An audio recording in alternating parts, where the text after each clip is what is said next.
கோபுரம் டிவி நேயர்களுக்கு இனிய வணக்கம். இன்று பிறந்தநாள் காணும் மற்றும் மணநாள் காணும் அத்துணை சகோதர சகோதரிகளுக்கும் எங்களது இனிய வாழ்த்துக்கள். பாபாவின் ஆசிகளோடு பல்லாண்டு காலம் நீங்கள் எல்லா வளங்களும் செல்வங்களும் பெற்று நலமுடன் வாழ வாழ்த்துகிறோம். பாபா அழைக்கிறார். அவரின் பொன்மொழிகளை கேட்பதற்காக, நம் பிரச்சனைகளை தீர்த்து வைக்கும் அற்புதமான கூட்டு பிரார்த்தனை செய்வதற்காக, மேலும் மனம் ஒருநிலைப்படவும் மனம் அமைதி பெறவும் அற்புதமான தியானம் செய்யவும் பாபா அழைக்கிறார். பாபா நம் கரங்களை பிடித்து அழைத்துச் சென்று அற்புதம் நிகழ்த்தவிருக்கிறார். வாருங்கள், பாபாவின் பொன்மொழிகளை தரிசனம் செய்வோம். அன்பு குழந்தையே, உனக்கு அறிவுரை சொல்பவர்கள் உன்னுடன் இருப்பதில்லை. அப்படி இருப்பவர்கள் விலகிச் செல்லவும் தயங்குவதில்லை. நீ நன்றாக இருந்தால் மட்டுமே இந்த உலகமும் உறவுகளும் உன்னை நேசிக்கும். சற்று தளர்ந்து போனால் உன்னை ஏசும். இதுதான் வாழ்க்கை. இனிதான் உனது பயணம் துவங்கப் போகிறது. மனம் தளராமல் பயணத்தை தொடங்கு. எப்படிப்பட்ட கஷ்டங்கள் வந்தாலும் அதை மகிழ்ச்சியோடு ஏற்றுக்கொள். உனக்கு வேண்டியதை செய்ய நான் ஒருவன் மட்டுமே கடமைப்பட்டுள்ளேன். இந்த மாயை உலகத்தில் நீ காண்பது, கேட்பது, பழகுவது அனைத்தும் மாயை. நேரம் கடந்து போனால் அனைத்தும் உன்னை விட்டு விலகிப் போய்விடும். நீதான் தன்னம்பிக்கையோடும் தைரியத்தோடும் வாழ வேண்டும். எவரை பற்றியும் கவலைப்படாமல் நீ வாழும் வாழ்க்கைக்கு மதிப்பு வரும்படி வாழ பழகிக்கொள். தூற்றுபவர்கள் தூற்றட்டும். நான் உன்னுடன் இருக்கும் வரை எதற்காகவும் எந்த சூழ்நிலையிலும் கலங்காதே. உன்னை உயர்த்தி அழகு பார்க்கப் போகிறேன். உன்னை காப்பது எனது கடமை. நான் இருக்கிறேன். எதை செய்தாலும் என்னை நினைத்து செயல்படு. நான் உன்னை கைவிட மாட்டேன். உன் அப்பா சாய் இருக்கிறேன், கவலைப்படாதே. ஓம் சாய்ராம். பாபாவின் அற்புதமான பொன்மொழிகளை தரிசனம் செய்தோம். அடுத்த நிகழ்வு கூட்டு பிரார்த்தனை. நம் மனநலன் சார்ந்த பிரச்சனைகளுக்காகவும், உடல் நலன் சார்ந்த பிரச்சனைகளுக்காகவும் மற்றும் நம் அனைத்து விதமான பிரச்சனைகளுக்காகவும் சாய்நாதரிடம் கூட்டு பிரார்த்தனை செய்வோம். வாருங்கள், இந்த அற்புதமான கூட்டு பிரார்த்தனையை செய்வோம். பிரார்த்தனாஷ்டகம். 8 பிரார்த்தனைகள். சாந்தமான மனம் கொண்ட சாயிநாதரே, அறிவின் சிகரமே, அன்புள்ளம் கொண்டவரே, கருணை கடலே, உண்மையின் இருப்பிடமே, மாயை என்னும் இருளை அகற்றுபவரே, ஜாதி மத பேதங்களுக்கு அப்பாற்பட்டவரே, எங்களின் புரிந்து கொள்ளும் திறமைக்கு அப்பாற்பட்டவரே, அன்பின் இருப்பிடமே, ஷீரடி வாழ் இறைவனே, என்னை காப்பாற்றும், என்னை காப்பாற்றும்.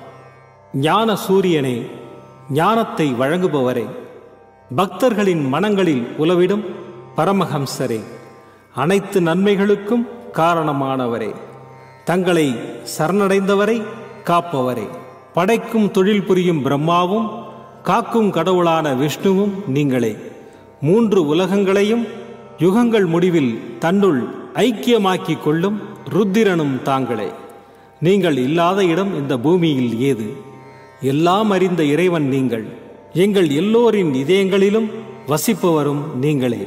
எனது எல்லா குற்றங்களையும் மன்னிக்க வேண்டும் என்று வேண்டி கேட்டுக்கொள்ளுகின்றேன். அலை அலையாய் தொடர்ந்து வரும் சந்தேகங்களையும் மனமயக்கங்களையும் போக்குவீராக. நீங்கள் கோமாதா, நான் பிறந்த இளங்கன்று. நீங்கள் சந்திரன், நான் சந்திரகாந்த கல். தங்கள் பாதங்கள் கங்கை நதி. பணிவுடன் இந்த தாசன் உங்கள் பாதங்களில் தலை வணங்குகிறேன். உங்கள் கைகளை என் தலைமீது வைத்து ஆசை கூறுங்கள். என் கவலைகளும் துன்பங்களும் பறந்தோடட்டும். இந்த கணு தங்களின் தாசன். இந்த 8 துதிகளையும் கூறி நான் உங்களை சாஷ்டாங்கமாக நமஸ்கரிக்கின்றேன். எனது பாவங்கள், துன்பங்கள் மற்றும் ஏழ்மை நிலை இவை யாவும் உடனடியாக விலகி ஓடட்டும். ஓம் சாய்ராம், ஓம் சாய்ராம், ஓம் சாய்ராம். அற்புதமாக கூட்டு பிரார்த்தனை செய்தோம். பாபா நம்முடைய கோரிக்கையை ஏற்று நிச்சயமாக நமக்கு அற்புதங்களை செய்வார் என்பது சத்தியம். இனி கண்களை மூடி பாபாவை மனதில் நிறுத்தி பாபாவின் அற்புதமான சக்தி வாய்ந்த மந்திரத்தை அனுபவிப்போம். சாயீஸ்வராய வித்மஹே சத்யதேவாய தீமஹி தன்னः சர்வः பிரச்சோதயாத். சாயீஸ்வராய வித்மஹே சத்யதேவாய தீமஹி தன்னः சர்வः பிரச்சோதயாத். சாயீஸ்வராய வித்மஹே சத்யதேவாய தீமஹி தன்னः சர்வः பிரச்சோதயாத். சாயீஸ்வராய வித்மஹே சத்யதேவாய தீமஹி தன்னः சர்வः பிரச்சோதயாத். சாயீஸ்வராய வித்மஹே சத்யதேவாய தீமஹி தன்னः சர்வः பிரச்சோதயாத். சாயீஸ்வராய வித்மஹே சத்யதேவாய தீமஹி தன்னः சர்வः பிரச்சோதயாத். சாயீஸ்வராய வித்மஹே சத்யதேவாய தீமஹி தன்னः சர்வः பிரச்சோதயாத். சாயீஸ்வராய வித்மஹே சத்யதேவாய தீமஹி தன்னः சர்வः பிரச்சோதயாத். சாயீஸ்வராய வித்மஹே சத்யதேவாய தீமஹி தன்னः சர்வः பிரச்சோதயாத். சாயீஸ்வராய வித்மஹே சத்யதேவாய தீமஹி தன்னः சர்வः பிரச்சோதயாத். சாயீஸ்வராய வித்மஹே சத்யதேவாய தீமஹி தன்னः சர்வः பிரச்சோதயாத். சாயீஸ்வராய வித்மஹே சத்யதேவாய தீமஹி தன்னः சர்வः பிரச்சோதயாத். சாயீஸ்வராய வித்மஹே சத்யதேவாய தீமஹி தன்னः சர்வः பிரச்சோதயாத். சாயீஸ்வராய வித்மஹே சத்யதேவாய தீமஹி தன்னः சர்வः பிரச்சோதயாத். சாயீஸ்வராய வித்மஹே சத்யதேவாய தீமஹி तन्नः सर्वप्रचोदयात्। साईश्वराय विद्महे सत्यदेवाय धीमहि तन्नः सर्वप्रचोदयात्।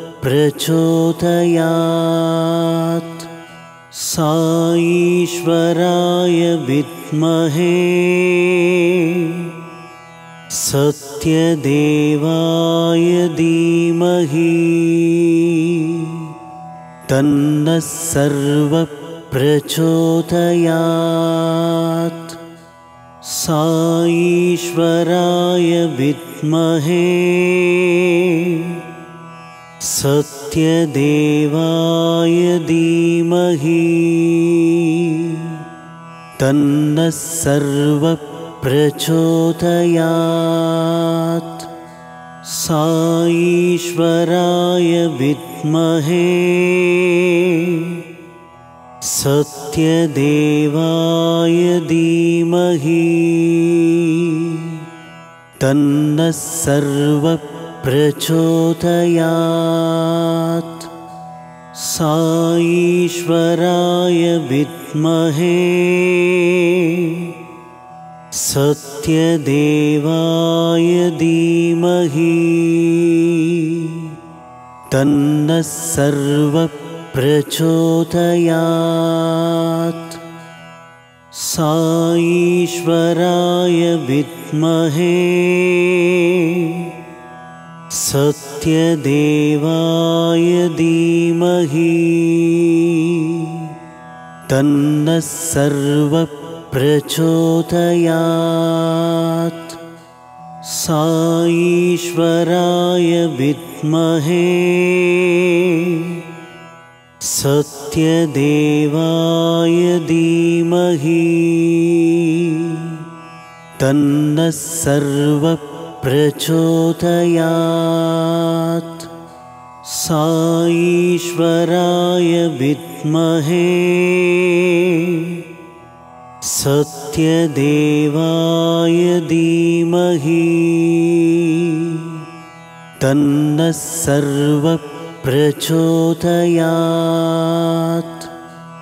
साईश्वराय विद्महे सत्यदेवाय धीमहि तन्नः सर्वप्रचोदयात्। साईश्वराय विद्महे सत्यदेवाय धीमहि तन्नः सर्वप्रचोदयात्। साईश्वराय विद्महे सत्यदेवाय धीमहि तन्नः सर्वप्रचोदयात्। साईश्वराय विद्महे सत्यदेवाय धीमहि तन्नः सर्वप्रचोदयात्। साईश्वराय विद्महे सत्यदेवाय धीमहि तन्नः सर्वप्रचोदयात्। साईश्वराय विद्महे सत्यदेवाय धीमहि तन्नः सर्वप्रचोदयात्। साईश्वराय विद्महे सत्यदेवाय धीमहि तन्नः सर्वप्रचोदयात्। साईश्वराय विद्महे सत्यदेवाय धीमहि तन्नः सर्वः प्रचोदयात्। साईश्वराय विद्महे सत्यदेवाय धीमहि तन्नः सर्वः प्रचोदयात्।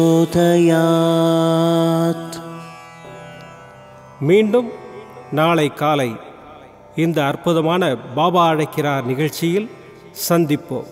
நன்றி, வணக்கம். விதம் விதமான பக்தி நிகழ்ச்சிகளை உங்களுக்காக தந்து கொண்டிருக்கிறது உங்கள் கோபுரம் டிவி.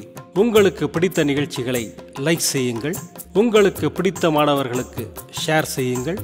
மேலும் சப்ஸ்கிரைப் செய்வதோடு மட்டுமல்லாது அருகில் இருக்கும் பெல் பட்டனை கிளிக் செய்து கோபுரம் டிவி நிகழ்ச்சிகளை உடனுக்குடன் தெரிந்து கொள்ளுங்கள்.